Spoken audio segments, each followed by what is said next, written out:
죽지 못해 살아남은 병사, 그가 남긴 마지막 수첩엔 2025년 가을 강원도 화천 한 병사가 화장실에서 쓰러진 채 발견됩니다. 손목엔 자의 흔적, 그리고 A 사용지 한 장. 죄송합니다. 단 3글자. 그러나 국방부 감찰단장은 직감했습니다. 이건 자살이 아니라 누군가의 입막음이었다. 그리고 시작된 정면 돌파. 곰팡이 핀 닭고기, 부서지는 방탄모, 녹슨 철판을 입고 훈련하던 병사들. 대한민국을 뒤흔든 군납 비리 사건. 그 진실의 첫 페이지가 지금 열립니다. 구독과 좋아요는 진실을 끝까지 파헤치려는 저희에게 큰 힘이 됩니다. 지금부터 감춰진 전투의 기록을 공개합니다. 그날 새벽 한 통의 전화를 받고 잠에서 깼다. 수신자는 서진우 대령, 내 감찰단 일과장이었다. 목소리가 떨려 있었다. 단장님, 윤지후 일병이. 그 이름이 들리는 순간 심장이 철렁 내려앉았다. 전날까지도 내가 직접 눈을 보고 다독였던 병사였다. 취사병, 조용하고 마른 체형, 20대 초반. 얼굴에 나이에 어울리지 않는 그늘이 진하게 드리워져 있던 아이.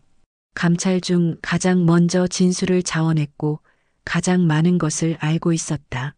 그리고 지금 그는 화장실에서 쓰러진 채 발견됐다. 현장에 도착했을 때 그는 이미 들것에 실려 있었다. 붕대가 감긴 손목에서는 아직도 붉은 피가 스며나오고 있었고 얼굴은 창백했다. 숨은 붙어 있었지만 의식은 없었다. 현장 바닥엔 간신히 펴진 A 사용지 한 장. 그 위에는 죄송합니다라는 짧은 글이 적혀 있었다. 자필 유서라고 하기엔 너무 단조롭고 건조했다. 도무지 윤일병의 어조가 아니었다. 나는 서류를 들고 한참을 바라보다가 조용히 말했다. 현장 봉쇄. 그리고 구급차는 군병원이 아니라 서울 외부 민간 대학병원으로 돌려 내가 동행한다. 곁에 있던 서대령이 망설임 없이 고개를 끄덕였다. 말이 필요 없었다. 나는 수많은 은폐 시도와 조작을 보아왔다. 이것도 분명 그 중 하나일 것이다. 한 병사의 입을 막기 위해 그의 생명까지 노린 누군가. 그렇게 결심했을 때 나의 시야가 서서히 어두워졌다. 그와 동시에 며칠 전 내가 처음 윤지후 일병의 편지를 받았던 그날 아침이 떠올랐다. 2024년 가을 용산 합참 청사. 창밖으로는 가을 햇살이 평화롭게 내려앉았지만 감찰단장실 안의 공기는 냉랭했다. 그날 내 책상 위에는 통상 결제 서류 대신 손때 묻은 편지 봉투 하나가 놓여 있었다. 누렇게 바랜 A 사용지, 삐뚤빼뚤한 글씨. 하지만 그 안에 담긴 말들은 군 전체를 뒤흔들 수 있을 만큼의 진실을 담고 있었다. 충성, 단장님. 저는 강원도 화천 제27보병사단에서 복무 중인 윤지후 상병입니다. 이곳에서 벌어지는 일들을 더는 묵과할 수 없어 목숨을 걸고 펜을 듭니다. 편지는 단도직입적이었다. 유통기한이 한참 지난 식자재로 끓인 국수, 방탄모는 충격을 받으면 부서지는 가짜. 그리고 이 모든 비리의 정점에는 황인철 중령과 박상길 상사가 있었다.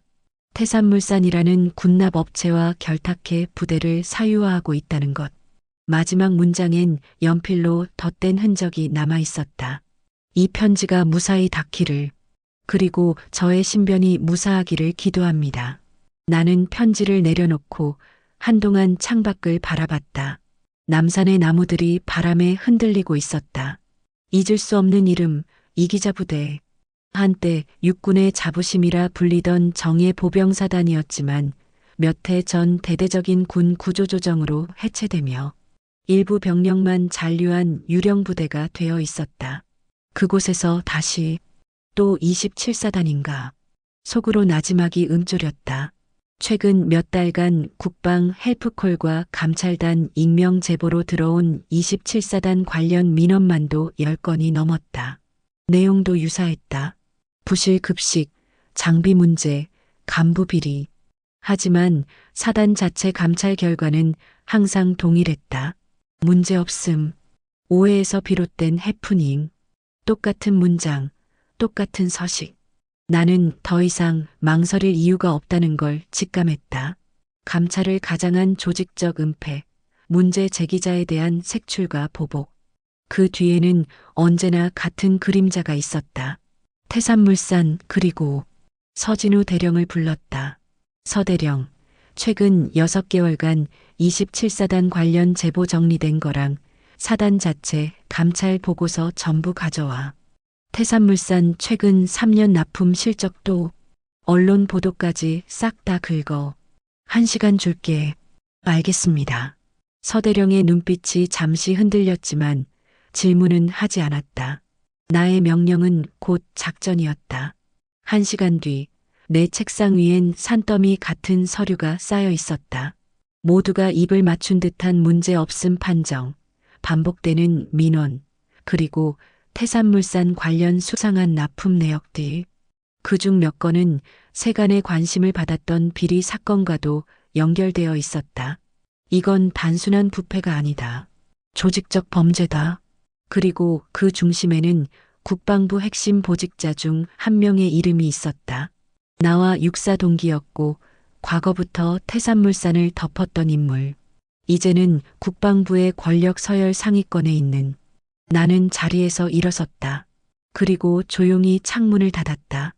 햇살은 아직 따뜻했지만 내 마음속엔 싸늘한 결의만이 남아 있었다. 나는 독단적인 결정을 내렸다. 이번엔 판을 엎는다. 사단 감찰 따윈 무의미하다. 그들이 짜놓은 틀 안에서는 절대 진실에 도달할 수 없다. 서대령, 내일 하루 휴가 낸다. 급한 일은 직통으로. 단장님, 무슨 일이십니까? 집안일 좀 있어서. 그리고 내가 복귀할 때까지 감찰단장 직위는 잠근다. 내 이름으로 올라오는 모든 결제 멈춰. 서진우 대령은 더 묻지 않았다. 그는 이미 알고 있었다. 내가 휴가를 낸다는 건 전투에 나간다는 뜻이라는 걸. 다음 날 새벽 평범한 등산복 차림으로 나는 서울을 빠져나왔다. 오래된 국산 SUV, 낡은 배낭, 그 안에는 등산 장비 대신 소형 녹음기, 카메라, 그리고 감찰단장 신분증. 목적지는 강원도 화천. 그곳 윤지후 상병이 절망의 펜을 들었던 자리였다. 나는 다시 눈을 떴다. 민간 병원 중환자실 윤지우는 산소호흡기에 의지한 채 숨을 이어가고 있었다. 그 곁에서 나는 그의 손을 잡았다. 윤일병, 내가 반드시 지켜줄게. 이번엔 절대 누구도 내 입을 막게 두지 않을 거야. 그리고 나는 다시 배낭을 맸다. 나의 전투는 이제 시작이었다. 위병소에서의 정면 돌파 이후 화천의 공기는 완전히 바뀌었습니다.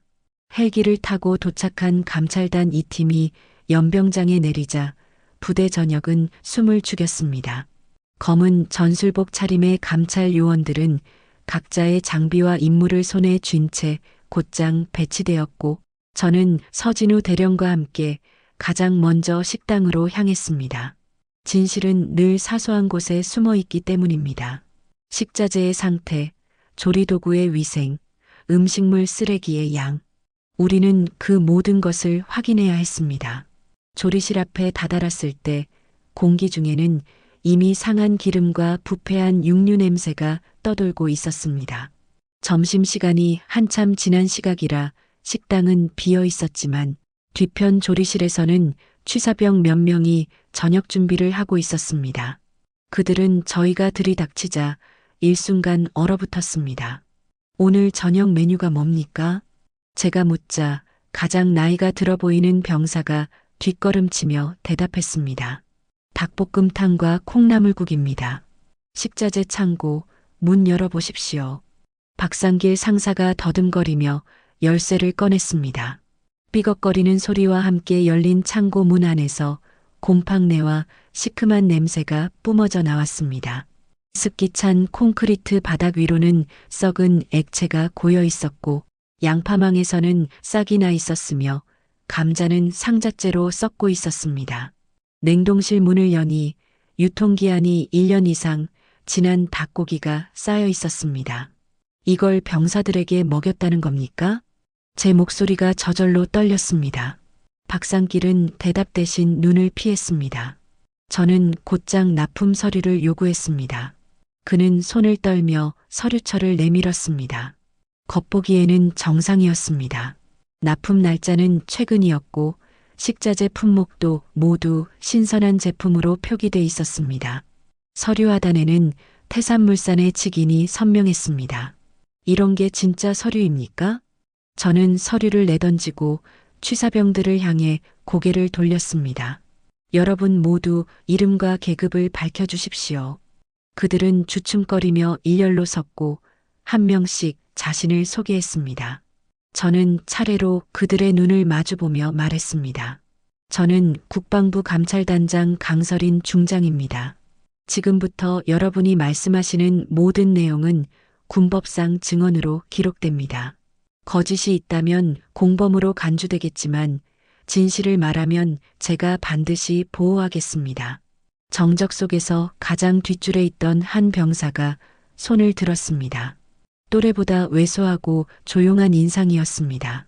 그의 이름은 윤지후. 제가 편지를 받았던 바로 그 병사였습니다. 정말 지켜주실 수 있습니까? 저는 고개를 끄덕였습니다. 약속합니다. 윤지우는 주변을 두리번거리며 품 안에서 작은 수첩을 꺼냈습니다. 여기 지난 6달간 제가 직접 기록한 내용입니다. 납품 날짜와 식자재 상태, 병사들이 알았던 증상까지 전부 적혀 있습니다. 그 순간 식당 문이 거칠게 열리며 누군가 외쳤습니다. 지금 여기서 뭐 하십니까? 당신들 누구십니까? 군복 대신 평상복을 입은 기름진 얼굴과 날선 목소리. 황인철 중령이었습니다. 그는 박상길을 노려보며 소리쳤습니다. 박상사, 이게 무슨 짓입니까? 민간인이 왜 여기 있습니까? 박상길은 얼어붙은 채 입을 떼지 못했고 황인철은 저에게 다가왔습니다. 아주머니, 여기가 어디라고 함부로 들어오셔서. 제 얼굴을 뚫어져라 쳐다보던 그의 표정이 멈췄습니다. 그는 육사 출신이었고 저를 알아본 듯 했습니다. 강설인 선배님? 그가 입을 다물지 못하고 중얼거렸습니다. 저는 싸늘하게 대답했습니다. 황인철 중령, 방금 당신 입에서 전투조끼 납품이라는 말이 나왔죠? 태산물산 김 사장과의 약속 장소까지 모두 녹음돼 있습니다. 그의 얼굴이 창백해졌습니다. 저는 무전기를 꺼내 들었습니다. 서대령, 조리실 봉쇄하십시오. 증거물 전량 수거하고 황 중령과 박 상사는 지금 즉시 구금하십시오. 통신 장비와 휴대폰도 전부 압수하시기 바랍니다. 요원들이 빠르게 움직였습니다. 저는 윤지후 일병에게 다가갔습니다. 이 수첩 제가 잘 보관하겠습니다. 당신의 용기 절대 헛되지 않도록 하겠습니다. 그는 울먹이며 고개를 끄덕였습니다. 저는 수첩을 배낭 깊숙이 넣었습니다. 전장은 이제 단지 식자재 창고가 아니라 부패한 군 체계 전체로 확대되고 있었습니다. 밖에서는 헬기 소음이 다시 들려왔습니다. 감찰단이 도착한 지 몇 시간 만에 부대는 완전히 장악되었습니다. 하지만 진짜 싸움은 이제부터였습니다. 저는 황인철 중령과 박상길 상사의 신병을 확보한 후 서진우 대령에게 사단 전체에 대한 본격적인 감찰 작전 계획을 지시했습니다. 식당을 포함한 병사생활관, 보급창고, 군수실, 무기고까지 단 한 곳도 예외 없이 전수조사를 해야 했습니다. 증거 은폐나 조작의 가능성을 원천 차단하기 위해 모든 공간은 폴리스 라인으로 봉쇄하고 감찰 요원 2명 이상이 항상 배치되도록 했습니다. 서대령, 식당과 조리실에 남은 식자재는 전량 사진 촬영 후 밀봉 보관하십시오. 유통기한이 지난 냉동 닭고기 상자는 특히 중요하니 별도로 보관해 검찰과 협의할 수 있도록 조치해 주십시오. 서진우 대령은 즉시 수첩을 꺼내 명령사항을 정리하기 시작했습니다. 감찰단 요원들은 일사불란하게 움직였고 조리실에서는 취사병들이 증언을 이어갔습니다. 윤지후 일병 외에도 몇몇 병사들은 추가적인 납품 조작 사례와 장비 문제를 언급했습니다. 그들의 입에서 공통적으로 나오는 단어는 RS-7 방탄모와 전투조끼였습니다. RS-7 방탄모, 그게 정확히 어떤 겁니까? 제가 묻자 병사 하나가 조심스럽게 대답했습니다. 작년 말부터 보급되기 시작한 신형 장비입니다. 겉보기엔 튼튼해 보이는데 훈련 중 충격을 받으면 갑자기 깨져버립니다. 마치 플라스틱처럼 말입니다. 전투조끼에 대한 증언도 이어졌습니다. 조끼 안에 들어가는 방탄 플레이트가 무겁지 않아서 이상하다 싶었는데 나중에 몰래 꺼내보니 금속이 아닌 녹슨 철판이었습니다. 이제는 말로 들은 증언이 아니라 실물을 확인할 차례였습니다. 저는 서대령과 함께 군수창고로 향했습니다.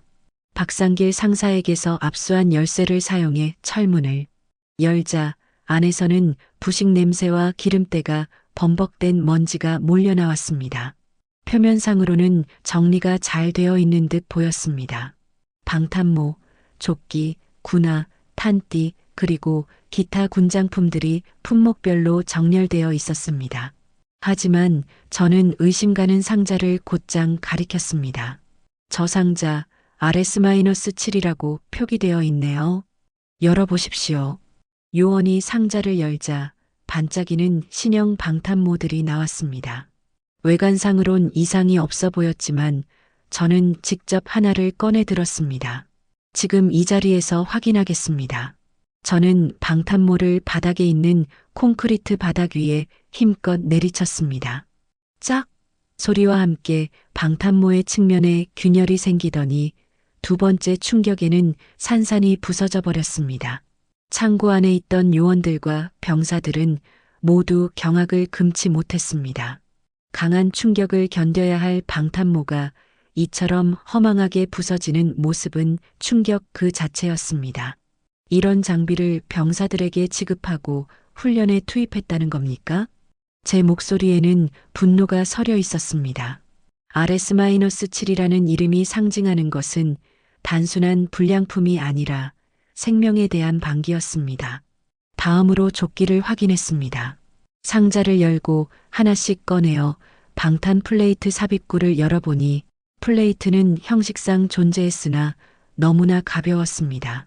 요원이 칼로 표면을 긁자 페인트가 벗겨지고 녹슨 철판이 드러났습니다. 이건 특수 세라믹이 아닙니다. 서대령이 곧바로 반응했습니다. 일반 철판입니다. 전혀 방탄 기능이 없습니다. 이런 장비를 전시 상황에 착용했다면 병사들은 총탄 한 발에도 쓰러졌을 겁니다. 이건 단순한 비리가 아니라 반역입니다. 저는 모든 RS-7 장비를 전량 압수하고 감식 전문가에게 성분 분석을 의뢰하도록 했습니다. 더불어 납품 당시의 품질 검사, 서류, 출고 날짜, 입고, 확인 서명자 등 행정서류 일체를 확보하도록 지시했습니다. 황인철 중령의 사무실과 관사도 압수수색하십시오. 통신기록, 계약서, 컴퓨터 하드디스크까지 전부 확보하시기 바랍니다. 요원들은 재빨리 이동했고 몇 시간 뒤 그 결과가 보고되었습니다. 황인철의 사무실 컴퓨터에서는 태산물산과 주고받은 비밀계약서 파일과 수정된 납품 내역이 발견되었으며 박상길 상사의 관사에서는 수천만 원이 든 현금 다발과 김 사장의 서명이 적힌 차용증이 나왔습니다. 모든 증거가 한 방향을 가리키고 있었습니다. 태산물산, 그리고 그 뒤에 더 큰 그림. 그날 밤 저는 감찰단 임시지휘소에서 모든 보고서를 검토하며 밤을 지새웠습니다. 서대령은 피곤한 기색을 감추지 못한 채 말했습니다. 단장님, 이 정도면 사건의 외형은 거의 드러났습니다. 하지만 진짜 문제는 지금부터입니다. 맞는 말이었습니다.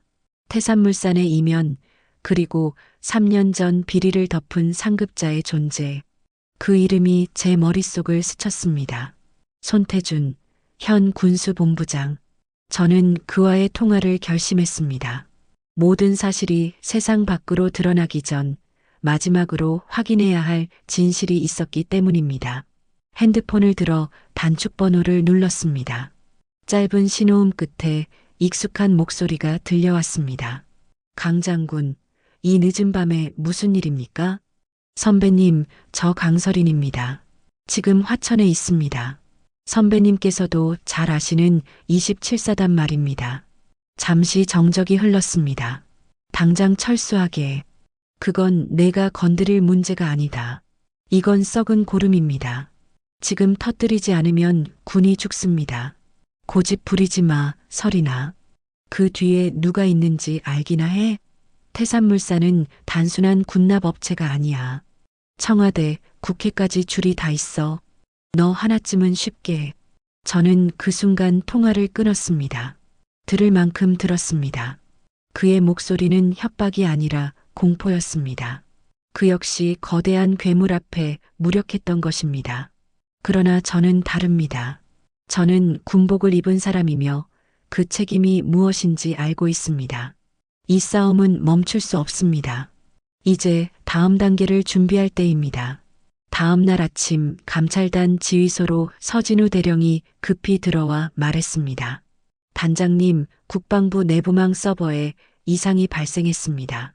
어젯밤부터 업로드한 27사단 관련 모든 데이터가 손상되어 접근이 불가능한 상태라고 합니다. 그의 말에 저를 비롯한 감찰단 전체가 숨을 멈췄습니다. 저희가 밤새 올렸던 증거 파일, 진술서, 사진, 녹취 파일들까지 모두 오류라는 이름 아래 사라진 것입니다. 원인 파악은 했습니까? 현재 전산실에서는 디도스 공격이나 바이러스 감염 가능성도 배제하지 않고 분석 중이라 합니다. 하지만 고의적인 삭제일 가능성이 높다고 합니다. 서진우 대령의 눈빛에는 좌절이 서려 있었습니다. 그도 알고 있었던 것입니다. 이건 단순한 오류가 아니라 누군가의 조직적인 증거 인멸이라는 것을. 저는 잠시 침묵한 후 조용히 말했습니다. 당황하지 마십시오. 우리가 현장에서 확보한 실물 증거는 아직 손에 있습니다. 실체는 사라지지 않았습니다. 제 말에 모두가 고개를 끄덕였지만 표정에는 불안함이 가시지 않았습니다. 그때 또 다른 요원이 뛰어들어왔습니다. 단장님, 큰일입니다. 윤지후 일병이 새벽에 화장실에서 쓰러진 채 발견되었습니다. 현재 의식이 없으며 손목에 자해 흔적이 있습니다. 뭐라고요? 제 심장이 철렁 내려앉았습니다. 가장 중요한 목격자이자 내부 고발자인 윤지후 일병이 그렇게 갑자기. 현장에 유서가 있었습니다. 짧게 죄송합니다라고 쓰여 있었습니다. 지금 어디 있습니까? 의무대 9호소에 있습니다. 곧 군 병원으로 이송할 예정입니다. 아닙니다. 군 병원은 안 됩니다. 지금 즉시 민간 대학병원으로 옮기십시오. 제가 직접 책임지겠습니다. 저는 현장에 누구도 손대지 못하도록 명령하고 서진우 대령에게 요원 2명을 붙여 윤일병의 병실을 24시간 감시하게 했습니다. 이건 자살이 아닙니다. 누군가 그를 해치고 자살로 위장한 겁니다. 제가 이를 악물고 말하자 서대령 역시 고개를 끄덕였습니다. 말도 안 됩니다. 어제까지 멀쩡했던 아이가 갑자기 유서 한 장 남기고 자해를 했다는 게 말이 됩니까? 그 순간 국방부 장관 직통 전화가 울렸습니다. 저는 수화기를 들었습니다. 강 장군, 지금 즉시 감찰을 중단하고 서울로 복귀하십시오. 절차적 정당성에 대한 문제가 제기됐습니다. 장관님, 지금 이곳에서는 국가의 안보를 뒤흔드는 중대한 범죄가 벌어지고 있습니다. 이대로 물러나면 모든 게 사라집니다. 사라져도 법 절차를 무시하면 그 또한 불법입니다. 이건 명령입니다. 전화는 냉정하게 끊겼습니다. 저는 수화기를 내려놓고 깊게 숨을 들이쉬었습니다. 모든 통로가 막히고 있었습니다. 국방부 내부망은 마비되었고 목격자는 공격받고 장관의 명령은 제 손발을 묶고 있었습니다. 그러나 저는 물러서지 않았습니다. 이대로 돌아간다면 윤지후 일병의 용기는 헛된 것이 되고 또 다른 병사들이 썩은 밥을 먹으며 위험한 장비를 입고 훈련해야 할 것입니다. 저는 윤지후 일병이 남긴 수첩을 다시 꺼내 읽기 시작했습니다. 수첩 안에는 식자재의 유통기한, 방탄모의 상태, 간부들의 언행까지 세세히 적혀 있었습니다. 그리고 한 페이지에서 저는 멈췄습니다. 오늘 김도연 병장님이 저녁을 준비하다가 나에게 이 수첩을 주며 말했다. 이상한 일이 있으면 무조건 다 기록하라고. 아무도 믿지 말고 간부는 더더욱 믿지 말라고. 도연이 형은 무서운 걸 봤다고 했다. 자기가 그걸 터뜨리려다 정신병자 취급당하고 강제 전역당했다고. 김도현. 저는 그 이름을 입안에서 굴리며 중얼거렸습니다. 서대령. 2년 전부터 지금까지 27사단에서 전역한 병사 명단을 전부 조회해 주십시오. 특히 김도연이라는 이름, 전역 사유가 이상하거나 문제 제기를 한 기록이 있는지 확인하십시오. 감찰단은 밤을 새워 자료를 뒤졌고 몇 시간 뒤 서대령이 보고했습니다. 김도현, 1년 전 전역. 상관 폭행 및 하극상 혐의로 징계 회부되었으나 증거 불충분으로 의병 전역 처리되었습니다. 공식 기록에는 PTSD 진단서가 첨부되어 있습니다. 주소는 확인됐습니까? 서울 신림동입니다. 고시원 거주 기록이 있습니다. 저는 더 이상 군 내부의 시스템을 신뢰할 수 없다고 판단했습니다. 직접 움직이기로 결심했습니다. 서대령에게 지휘소를 맡기고 다시 등산복으로 갈아입은 채 새벽 어둠 속에서 화천을 빠져나왔습니다. 서울로 향하는 차량 안 저는 오랜 후배이자 현재 한국일보 사회부 탐사보도팀장인 정민석 기자에게 전화를 걸었습니다. 민석아, 혹시 태산물산이라고 들어봤니? 선배, 그건 군납 비리로 유명한 업체 아닌가요? 그래. 그런데 그 증거를 내가 확보하고 있어. 언론이 이 진실을 세상에 알릴 수 있다면 같이 괴물을 잡아보지 않겠니? 정민석 기자는 잠시 말이 없더니 침을 꿀꺽 삼키는 소리가 들렸습니다. 선배, 언제든지 불러주세요.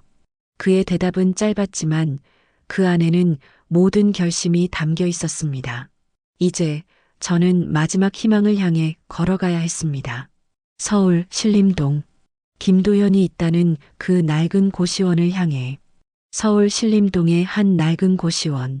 저희는 차량을 좁은 골목에 세우고 김도연 씨가 거주 중이라는 308호 앞으로 조용히 다가갔습니다.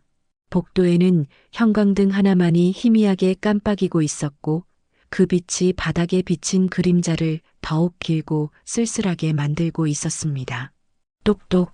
누구세요? 문 안쪽에서 들려온 목소리는 젊지만 깊은 피로감과 경계심으로 가득 차 있었습니다. 김도연 씨 되십니까? 저는 강설인입니다. 화천 27사단 관련해서 드릴 말씀이 있습니다. 잠시 정적이 흘렀습니다. 그리고 오래된 철문이 삐걱 소리를 내며 아주 조금 열렸습니다. 문틈 사이로 저를 바라보는 눈빛에는 의심과 놀람이 함께 서려 있었습니다. 그는 저를 위아래로 훑어보며 조심스럽게 말했습니다. 무슨 일로 오셨습니까? 지금 군하고는 아무 상관이 없는 사람입니다. 들어가서 조용히 이야기할 수 있을까요? 중요한 이야기가 있습니다. 김도연 씨는 여전히 경계했지만 결국 문을 열어주었습니다. 방은 한평 남짓했고 벽에는 곰팡이 자국이 있었으며 작은 책상 위에는 라면 그릇과 낡은 공책이 놓여 있었습니다. 그는 침대 가장자리에 앉고 저는 작은 의자에 앉았습니다. 장군님이 이런 데까지 오실 이유가 뭡니까? 솔직히 의심스럽습니다. 그럴 줄 알았습니다. 그래서 직접 왔습니다. 제가 감찰단장으로서 보고 들은 것들, 그리고 지금까지의 조사 상황을 말씀드리겠습니다. 저는 곰팡이 핀 닭고기, 부서진 방탄모, 조작된 납품 장비, 윤지후 일병의 고발과 자살 시도로 위장된 사건까지 차근차근 이야기했습니다. 김도현 씨의 얼굴은 점점 굳어졌고 눈가에는 떨림이 일기 시작했습니다. 지후, 그 녀석까지. 그는 낮게 읊조리듯 말했습니다. 당신이 남긴 수첩 덕분에 저희는 실마리를 잡을 수 있었습니다. 하지만 지금 그 수첩의 정보만으로는 부족합니다. 결정적인 증거가 필요합니다. 그걸 김도현 씨가 갖고 있다고 믿습니다. 그는 고개를 숙인 채 한동안 아무 말이 없었습니다.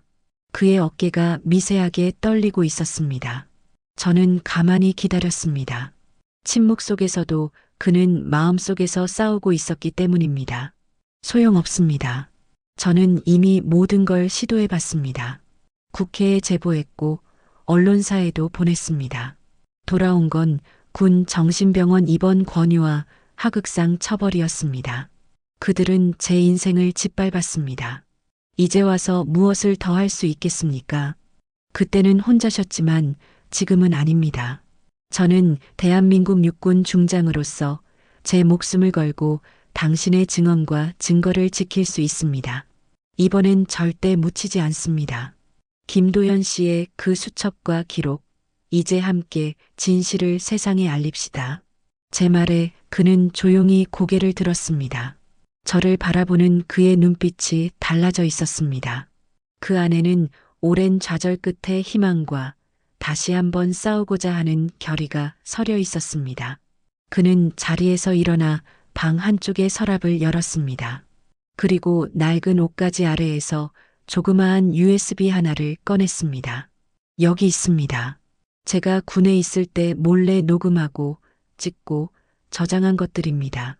황인철 중령이 김 사장에게 돈을 받는 장면, RS-7 장비 성능을 조작하는 영상, 통화 녹음까지 다 들어 있습니다. 그의 손이 떨리고 있었습니다. 저는 그 USB를 소중히 받아 제 가방 속에 넣었습니다. 그것은 단순한 저장 장치가 아니라 그의 인생이 담긴 증언이었습니다. 잘하셨습니다. 이건 세상을 바꿀 수 있는 진실입니다. 이 증거로 저희는 끝까지 갑니다. 그날 밤 저희는 곧장 한국일보 편집국으로 향했습니다. 정민석 기자가 저희를 기다리고 있었습니다. 불 꺼진 사무실 가지만 기자들의 열기는 뜨거웠습니다. 정 기자는 USB를 받아 그 안의 자료를 확인하기 시작했고 얼굴이 점점 굳어졌습니다. 곧 그는 말했습니다. 선배, 이건 단순한 군납 비리를 넘어서는 이야기입니다. 국가 안보를 팔아넘긴 반역입니다.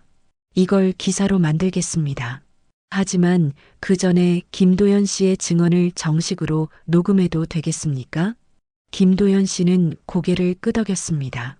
그리고 그는 몇 시간에 걸쳐 자신의 모든 경험을 그리고 감춰왔던 진실을 담담하게 말했습니다.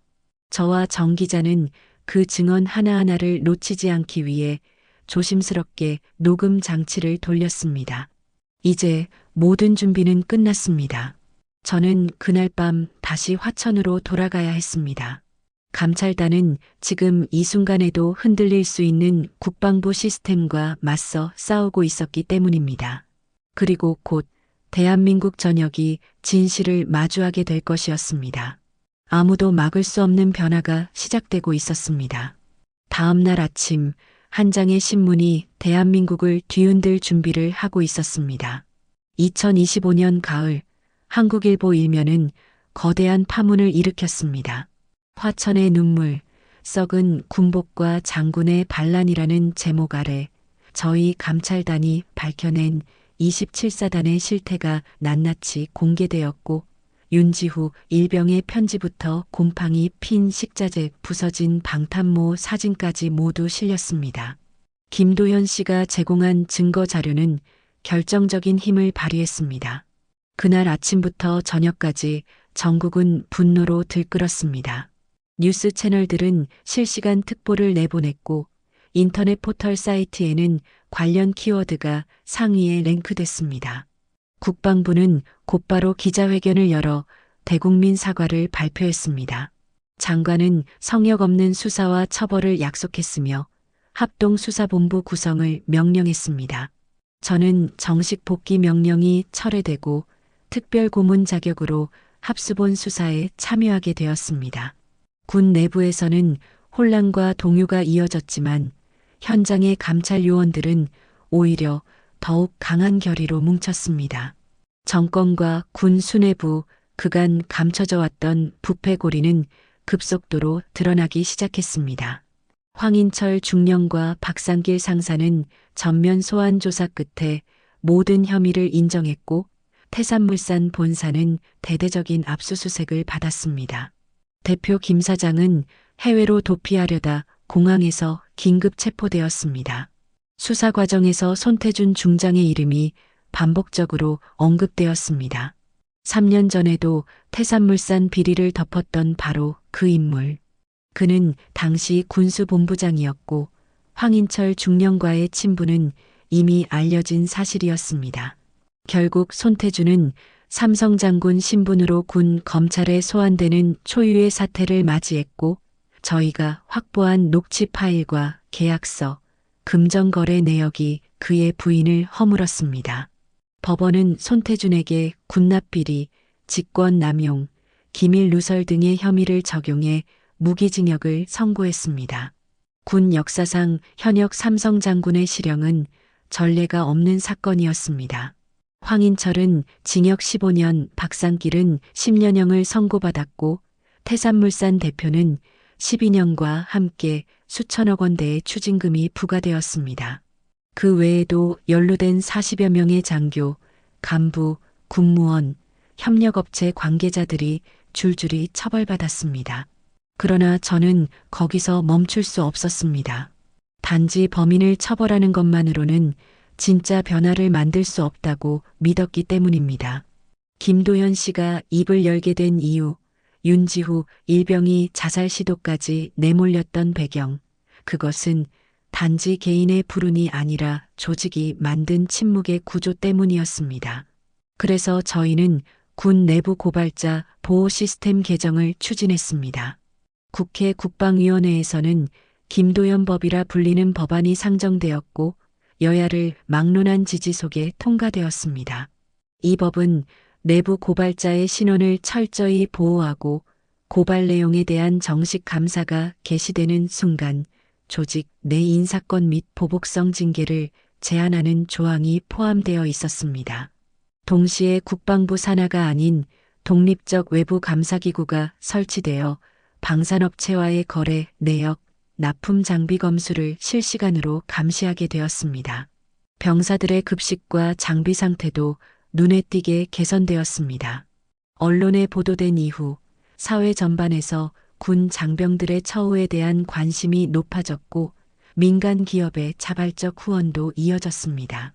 군 내부에서 자정 목소리를 내는 간부들도 늘어나기 시작했습니다. 군은 바뀌고 있었습니다. 아주 느리지만 분명히 앞으로 나아가고 있었습니다. 1년 뒤 저는 다시 화천의 27사단을 찾았습니다. 이미 해체 수순을 밟고 있었지만 마지막까지 남아있던 병사들의 표정은 그 어느 때보다 밝았습니다. 식당에서는 따뜻한 국과 갓 지은 밥이 배식되고 있었고 생활관에는 새롭게 지급된 보급 장비들이 정돈되어 있었습니다. 저는 병원에서 회복한 뒤 명예 전역한 윤지후 일병을 만났습니다. 그는 군인권센터 인턴으로 활동 중이었고 저를 보자마자 환한 웃음으로 거수 경례를 했습니다. 단장님 덕분에 살았습니다. 앞으로 저도 누군가를 지킬 수 있는 사람이 되고 싶습니다. 그의 말은 제게 가장 큰 보상이었습니다. 그날 밤 저는 병영 근처 언덕에 올라 화천의 야경을 내려다보았습니다. 수많은 별빛 아래 저는 조용히 마음속으로 다시 한번 맹세했습니다. 이 땅에 군복을 입은 이들이 더는 억울하게 희생되지 않도록 그들의 존엄이 이름 없는 용기들이 결코 외면당하지 않도록 그날 밤 화천의 바람은 따뜻했습니다. 예전의 눈물은 사라지고 그 자리에 희망이 내려앉은 것 같았습니다. 화천에서 서울로 복귀한 이후 저는 하루도 조용한 날이 없었습니다. 군 내부의 반발, 외부의 정치적 압박, 언론의 과열된 관심까지 거대한 판을 뒤엎은 대가는 결코 가볍지 않았습니다. 하지만 그 속에서도 저는 조용히 다음 단계를 준비하고 있었습니다.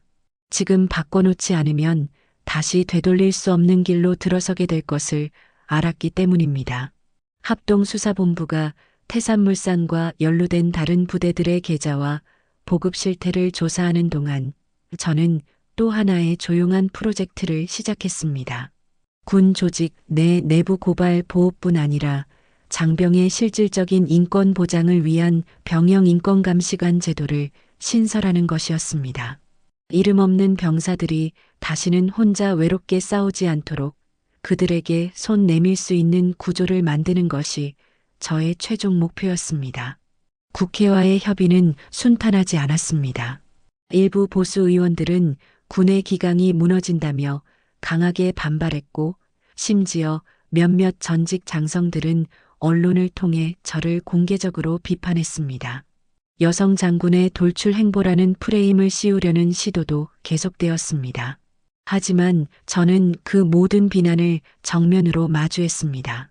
정치권의 논쟁이 이어지던 어느 날 저를 찾아온 사람이 있었습니다. 김도연 씨였습니다. 그는 민간 사회의 강연 요청으로 전국을 돌며 군내 인권 실태와 자신의 경험을 전하고 있었습니다. 그의 얼굴에는 이전보다 더 단단한 기운이 느껴졌고 무엇보다 목소리에는 확신이 실려 있었습니다. 장군님, 저 얼마 전 한 신병교육대에서 후임 병사들 앞에서 강연을 했습니다. 끝나고 한 훈련병이 와서 울면서 말하더군요. 자기도 부조리를 겪었는데 이제는 참지 않겠다고요. 그 순간 저는 확신했습니다. 우리가 바꾼 건 단지 하나의 시스템이 아니라 한 사람 한 사람의 마음이라는 거요. 그의 말은 제 가슴에 조용한 파동을 일으켰습니다. 그렇습니다. 진짜 변화는 제도나 법률이 아니라 사람의 용기에서 비롯되는 것임을 저는 다시금 깨달았습니다. 그날 저녁 저는 국방부 인권개선추진위원회 회의에서 병영 인권감시관 제도 시범 운영을 공식 제안했습니다. 뜻밖에도 처음 반대했던 몇몇 간부들이 조용히 찬성 의견을 내기 시작했습니다. 공론화된 비리 사건이 가져온 충격과 반성의 흐름이 조금씩 변화를 만들어내고 있었습니다. 며칠 후 국방부는 병영 인권감시관 제도를 시범 운영하기로 공식 발표했습니다. 강원도 지역 전방 4개 사단에 우선 배치되고 외부 민간 전문가들과 함께 독립적으로 병사들의 고충을 청취하고 조사할 수 있는 권한을 부여받았습니다. 그것은 작지만 의미 있는 첫걸음이었습니다. 저는 병사들 몰래 인권감시관으로 위촉된 한 청년과 따로 만났습니다. 그는 예전에 부조리로 전역을 고민했지만 이제는 그 경험을 발판 삼아 후임들을 돕고 싶다고 말했습니다. 그의 눈동자에 비친 결의는 제 군 생활에서 가장 값진 순간 중 하나였습니다. 그리고 또 하나의 변화. 윤지후 일병의 사건을 계기로 군 의료체계 전반에 대한 점검이 이루어졌고 모든 사단에 정신건강 전담 장교와 전문의가 배치되었습니다. 병사들의 심리 상태를 지속적으로 관리하고 이상 징후를 사전에 파악해 대응할 수 있는 시스템이 정착되기 시작했습니다. 군은 조용히 그러나 분명히 달라지고 있었습니다. 저는 그것을 보며 생각했습니다. 언젠가 이 군복을 벗는 날이 오더라도 저는 후회하지 않을 것이라고. 우리가 만들고 지켜낸 이 변화가 단 한 사람에게라도 더 나은 내일을 열어줄 수 있다면 그것으로 충분하다고. 그날 밤 저는 병영일지에 이렇게 적었습니다. 2026년 봄, 화천의 눈물은 대한민국 전체를 바꿨다. 이름 없는 병사 한 명의 용기와 이름을 걸고 진실을 마주한 한 장군의 신념이 만든 기적이었다. 역사는 거창한 전쟁이 아니라 작고 조용한 정의에서 비롯된다는 것을 나는 오늘 다시 믿는다. 달빛 아래 고요한 부대, 그리고 그 안에서 들려오는 병사들의 웃음소리. 저는 조용히 눈을 감았습니다. 이 소리가 내가 꿈꿨던 변화의 시작이라는 것을 알고 있었기에. 2026년 여름 저는 정복 대신 평상복 차림으로 서울 국방부 청사를 마지막으로 나섰습니다. 수십 년간 매일같이 통과하던 그 정문 앞에서 잠시 멈춰 섰을 때 모든 순간이 주마등처럼 스쳐 지나갔습니다. 생도 시절 초급 장교로 첫 부임하던 날, 첫 뼈를 달던 그날, 그리고 화천으로 향하던 그 새벽까지 저는 오늘부로 정년을 앞당겨 명예 전역을 선택했습니다. 군을 떠나는 결정은 쉽지 않았지만 이제는 다음 세대에게 자리를 물려줄 때라고 생각했습니다. 무엇보다 제가 할 수 있는 일은, 제 계급과 역할로 할 수 있는 일은 충분히 했다고 믿고 싶었습니다. 저녁식은 조용히 비공개로 진행됐습니다. 몇몇 동료 장성들과 감찰단 요원들, 그리고 김도연 씨와 윤지후 전 일병이 참석했습니다. 모두가 차례로 제 손을 잡으며 웃었지만 눈빛은 눈물에 젖어 있었습니다. 김도연 씨는 한 권의 책을 제게 건넸습니다. 그가 쓴 군 인권 보고서였고 책 표지에는 제 이름과 함께 이렇게 적혀 있었습니다. 이 책은 한 장군의 고집이 만들어낸 아주 조용하지만 거대한 반란의 기록입니다. 윤지우 전 일병은 어느새 제 키만큼 자라 있었습니다. 그는 이제 군복 대신 민간 인권단체의 재킷을 입고 있었고 굳은 목소리로 말했습니다. 단장님, 아니, 이제 선생님이라고 불러야겠죠? 저도 언젠가 누군가를 지키는 사람이 되고 싶습니다. 절대 포기하지 않으셨던 그 모습 평생 잊지 않겠습니다. 그 말을 듣는 순간 제 모든 군 생활이 한 문장으로 위로받는 듯 했습니다. 나는 그 자리에서 그를 꼭 안아주었습니다. 저녁 후 저는 어떤 공직도 맡지 않기로 했습니다. 군 외부에서는 자문이나 강연 요청이 줄을 이었지만 저는 조용한 삶을 선택했습니다. 다만 젊은 장교들을 위한 멘토링 프로그램에 자원하여 강의와 면담을 이어갔습니다. 후배들이 다시는 저와 같은 고독한 싸움을 혼자 감당하지 않도록 그 길의 곁이 되어주고 싶었습니다. 시간이 흘러도 화천에서의 그날은 잊히지 않았습니다. 감시 카메라도 기자도 군사작전명도 없었던 단 한 번의 결단. 하지만 그 하나가 세상을 바꾸었습니다. 정복 위에 반짝이던 별보다 병사의 신뢰를 얻었던 그 눈빛 하나가 저에게는 더 무겁고 귀한 훈장이었습니다. 그리고 저는 이제 또 다른 전장에서 싸움을 이어가고자 합니다. 육체적 전투가 아닌 제도와 기억의 전장. 저는 군의 어둠을 걷어낸 이야기를 남기고자 이 기록을 써내려갑니다. 누군가는 왜 이제서야 말하느냐고 묻겠지만 저는 말합니다. 이제야 말할 수 있었기 때문이라고. 그리고 이제라도 말해야만 했기 때문이라고. 제가 이 글을 쓰는 지금 대한민국은 또 다른 변화를 준비하고 있습니다. 새로운 세대의 병사들이 이병 대기소에서 군복을 처음 받아들고 있습니다. 그들 중 누군가는 다시 군을, 다시 국가를 믿고 싶어 할지도 모릅니다.